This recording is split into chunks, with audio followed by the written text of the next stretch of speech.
Star Wars Jedi Knight 2 Jedi Outcast, or JK2 for short, is a first/third-person shooter originally released in 2002 during a bright era of Star Wars video games. I personally have nothing but fond memories of playing JK2 as a kid, but playing it now, years later, well, it's been a frustrating experience. Well, you can...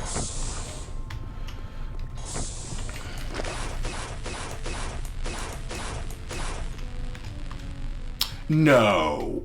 Take him down! I swear, if this is it... You freaking kidding me? That was it?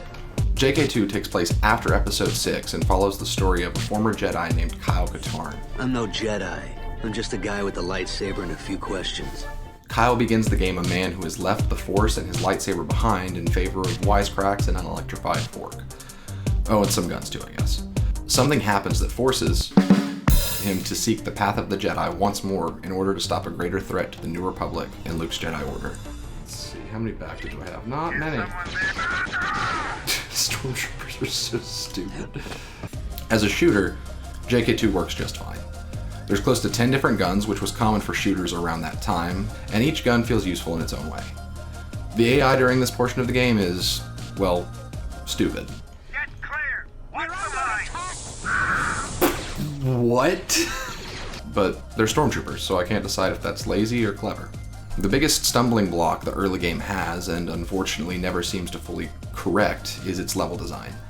I don't remember this being much of an issue back then, so maybe modern games holding my hand has just spoiled my sense of direction, but there's no map and little explanation.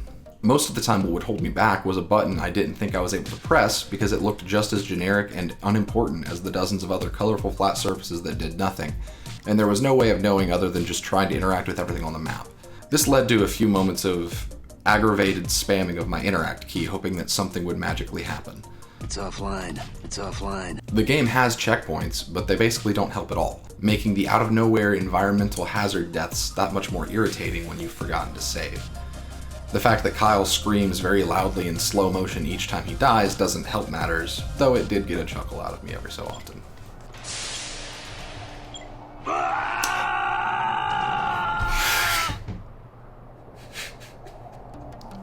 While the early game can be a bit frustrating. Alright, time to dodge an ATST, let's do this. It is literally faster than me. Goodness, oh goodness. Oh my gosh. Oh my gosh.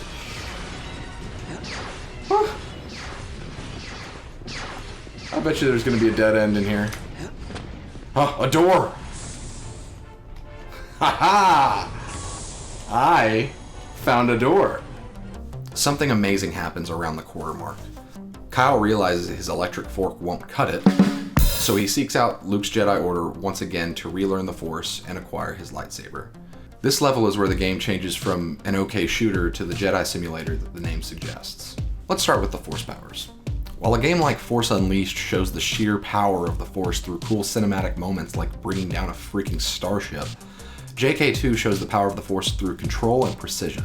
When you use Force Pull, the guns fly out of the hands of your targets. Force Push can redirect certain projectiles, and Grip can be used to position someone next to a ledge so you can use Force Push to send them flying.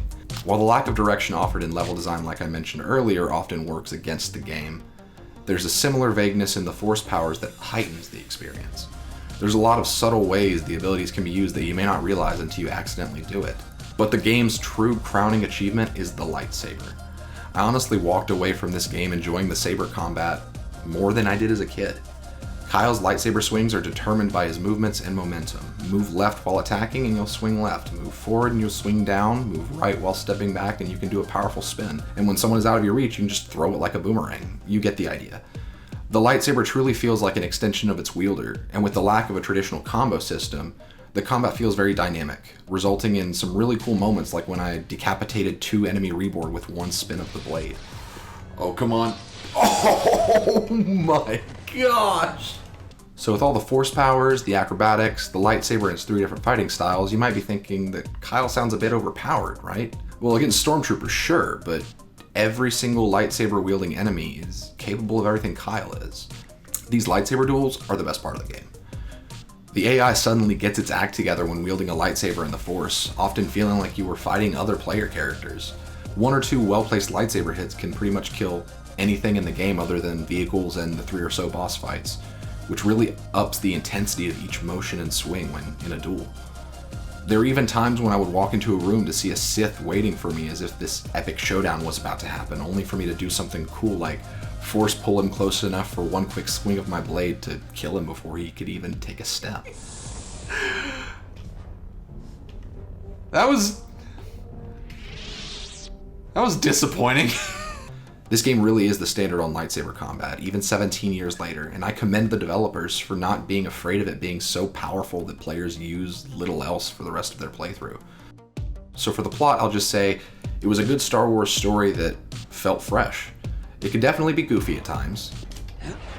There it is. That's what I was looking for. But it has some pretty good characters with a solid structure that focuses on overcoming darkness. It feels like classic Star Wars. Speaking of characters, I expected Kyle to be a poorly written 90s action movie character with nothing but one-liners. You look like nothing more than a bantha herder. Well, you look like an overgrown Kowakian monkey lizard, so I guess looks don't count for much. Hand her over. While that's definitely present, there's also more to him. He's driven by emotion, he makes mistakes, and he has an interesting past connecting him to the scum and villainy of the galaxy, as well as the Jedi. Call this controversial, but I consider him a more complex protagonist than a lot of the ones we've had in Star Wars films, like Luke himself. Speaking of Luke, holy crap, he's in the game as a Jedi Master and you fight alongside him back to back, just like in my fan fiction! We finally get a proper Jedi Master Luke in this game, as well as his new Jedi Order. Speaking as someone who read a lot of the Extended Universe books as a kid, this was extremely satisfying to see again. And fighting next to him, back to back, total wish fulfillment. But one of the best things about Luke here is that he wasn't the focus. He plays a supporting role, showing up a couple of times, but he doesn't pull away from this being Kyle's story. This is the kind of post-Episode 6 Star Wars that I always wanted. New stories with new characters that include the past but don't depend on it at every turn. JK2 is a vision of what Star Wars could have continued to be but didn't. The amazing lightsaber combat, the fun characters, and gratifying continuation of the galaxy beyond the Skywalkers. Aside from JK3, only 1 year later, we wouldn't get an experience like this ever again. So aside from some of the dated game design, JK2 definitely holds up today, but it leaves me longing for the day when the video game industry remembers how to make Star Wars a beloved franchise again. But in the meantime, at the time of this review, Jedi Knight 2 Jedi Outcast has just re-released on the Nintendo Switch and the PS4. So I strongly recommend you guys go check it out for yourself. Ho ho! And to top it off,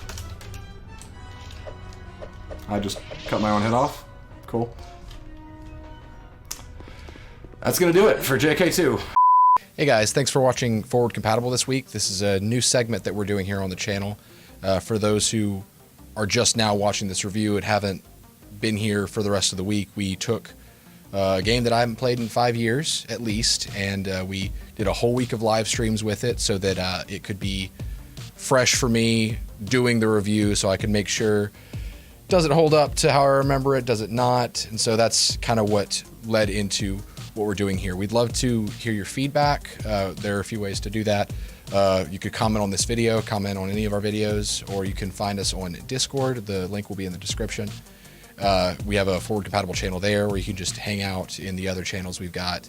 We'd love to hear feedback on how to do this better. This is, like I said, our first time doing it. It's been kind of a soft launch. So if you have any suggestions, we'd love to hear them. Yeah, the idea with this is we'll do 1 week a month. For as there might be a month or two we have to skip, but that's the idea. And so we've got a great game planned for next month. So we'd love to make it better than this. There was a lot of things still not put together, like if you're watching this review, I didn't have this logo put together for the beginning of the week, but we got it before the end. There's going to be some stuff that's going to be fine-tuned for the next one. but just general thoughts, we'd love to hear that. And this is not the only thing we do on the channel. We've got lots of other stuff. We obviously do lots of live streams. We live stream on Tuesdays or Thursdays, and then Fridays and Saturdays. We also do Let's Plays on Wednesday, shorter, edited, funny videos that we do on Wednesdays. And then we also have a podcast every Monday at 12 o'clock Central Time, where we just discuss video game news and fun games that we're playing, and sometimes movie news, really just whatever we want to talk about that on a given day. So you can find us there if this is your first time seeing us. We have lots of stuff that we're doing, so we'd appreciate it if you wanted to hang out and stick around with us.